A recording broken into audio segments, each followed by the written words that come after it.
వాన వస్తుందంటే చాలు రా. కొత్తిమీర పొడి, కొద్దిని కరివేపాకు పొడి చేసా. ఇది కొత్తిమీర పొడి.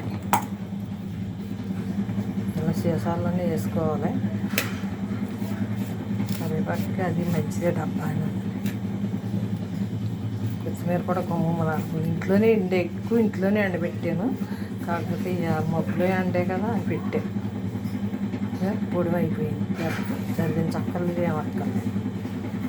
జల్లిన చక్కర్లేదు ఏమక్కర్లేదు. వేసేస్తాను.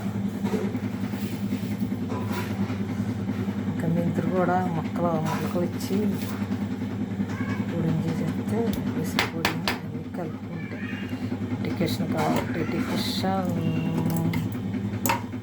కావాలితో కలుపుకుంటే సరిపోతుంది.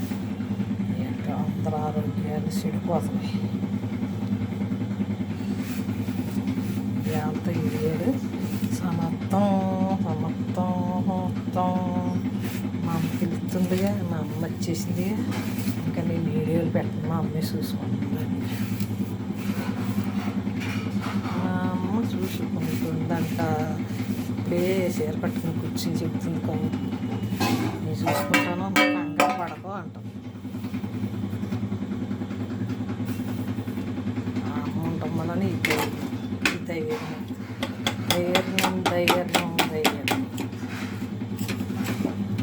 అమ్మ లేకపోతే మనం లేకపోతే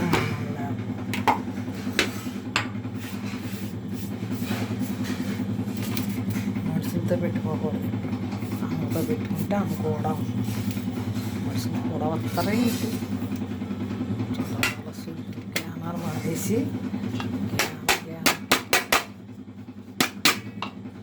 జ్ఞానం చేసుకోవడం మానేసి చుట్టారాల సూర్యుడికి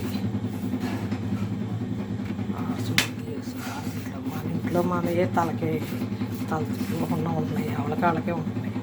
టెన్షన్లో పిల్లల వల్ల టెన్షన్, ముగ్గురు వల్ల టెన్షన్, అన్నీ టెన్షన్. ఆ టెన్షన్లు భరించుకుంటా ధ్యానం చేసుకుంటా ఆత్మజ్ఞానం చేసుకుంటా అమ్మని తలుచుకుంటా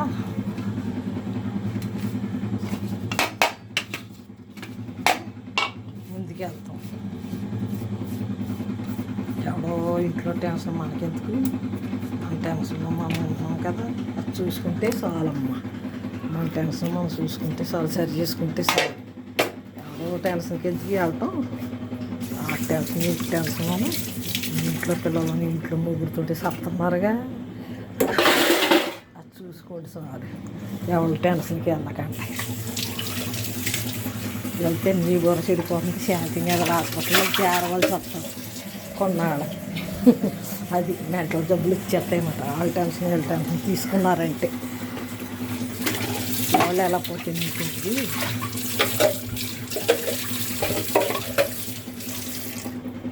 అది మా పొడేలు అయిపోయినాయి అమ్మ. రోహిణిలోని వాళ్ళు వస్తున్నాయి. శుభకరం శుభకరం అనుకుంటే అమ్మలమ్మ కూర్చుంది నన్ను చూస్తా. చాలమ్మ చాలు.